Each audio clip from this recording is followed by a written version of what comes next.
I am so fucking triggered with what I have to share today. And I'm like, no, but can I just not? And yeah, when intuition calls, you gotta fucking do it. So here I am. If you want to go deeper with someone, if you want to have a lasting connection and go deeper with someone in intimacy and deeper and also freeing up in terms of unconditional love and the type of love you want to experience, you're going to have to go deeper into your wounding and into your pain, and letting go of control, letting go of uncertainty. And for a lot of us, that's really hard. Not to mention, a lot of us are projecting our attachment wounds onto our partners and trying to have needs fulfilled for our inner child that were not met in childhood by our parents, our initial attachment figures. And it's fucking triggering. You can think that you love someone so much and you're so connected and you're like, why does this hurt? And it all goes back to the deeper and the freer the love, the more unconditional and true it is and pure it is, the deeper we have to go into our pain centers, our wounding, our attachment wounds, our initial wounds. This goes to fucking infancy. This is not even just like your parents, you know, like in high school, like it goes further back than that. Our initial wounds are from the first 3 years of our life. What about birth trauma?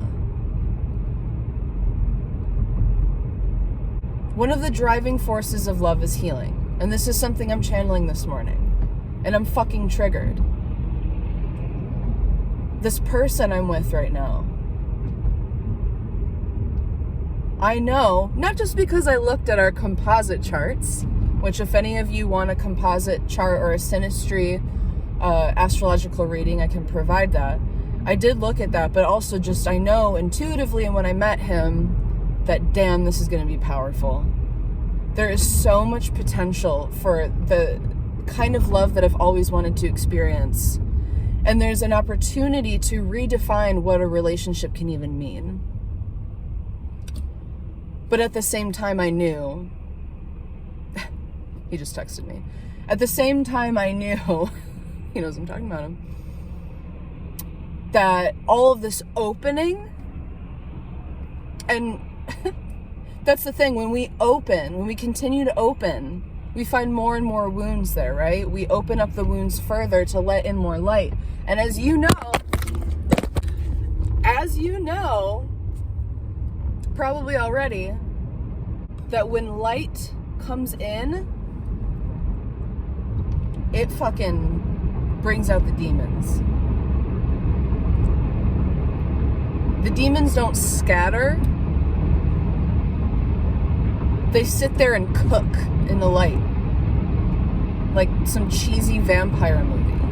They sit there and cook, and it fucking hurts. But how else are we going to heal and be able to experience high vibrational love?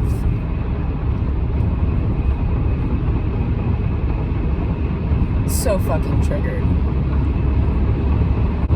Because as reality and our consciousness being in this reality is manifested through a relationship between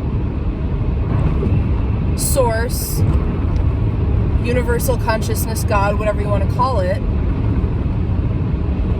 and the heart of the earth. So there's the deeper aspect, and then there's the ascended aspect. It's the same with our experiences with love. And as we know in this reality, it is built on, right now, still, a binary system. Right? So as we experience more love, we will experience more pain. As you open to bigger feelings. That's to both the positive and negative. But if you can be brave and let go of some control and have open and honest communication with your partner, and you're both willing to do that fucking work, then you can experience a love like you never had before. True love.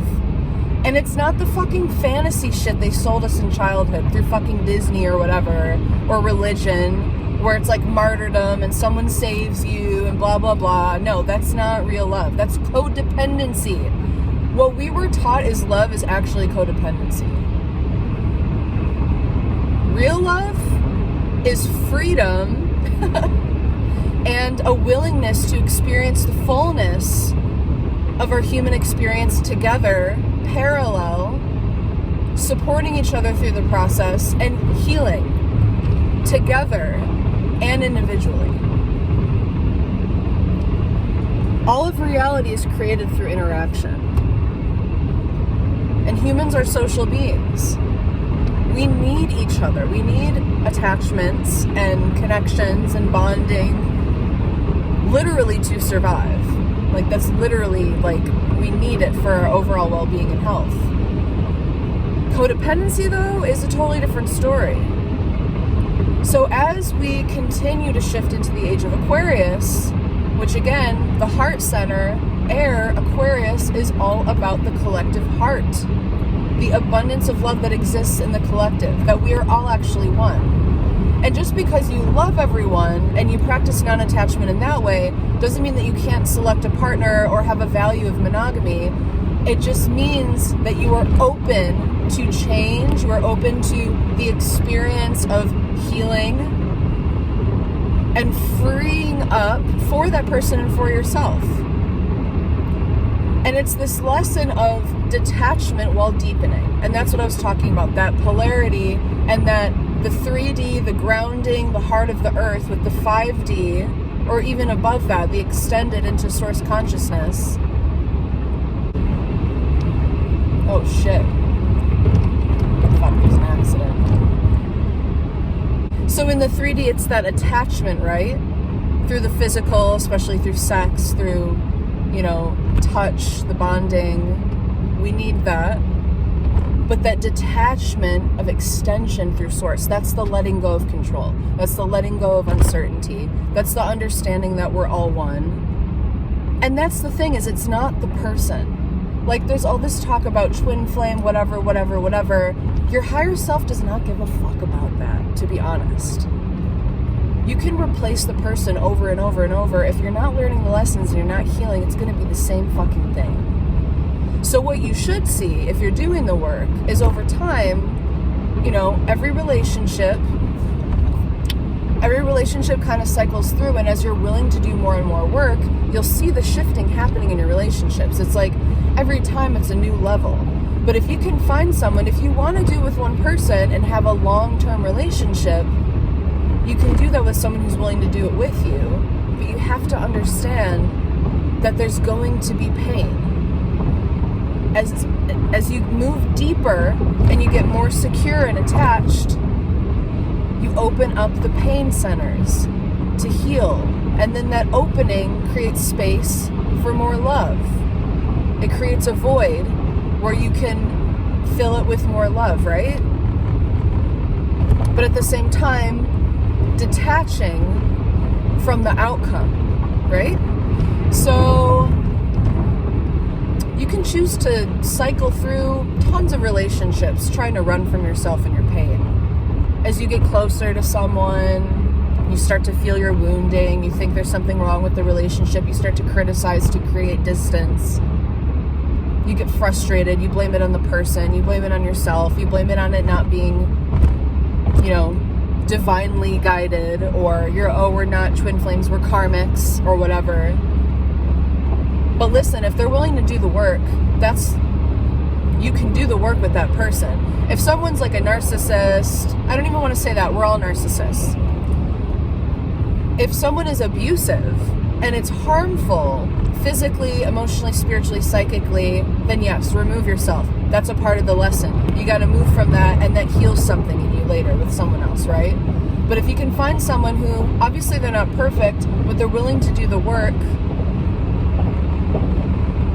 if you choose to stick with that, you're going to find a lot of openings for healing, which again, like I said, is going to bring up the pain and is going to bring up more love. So that's what I'm thinking about today.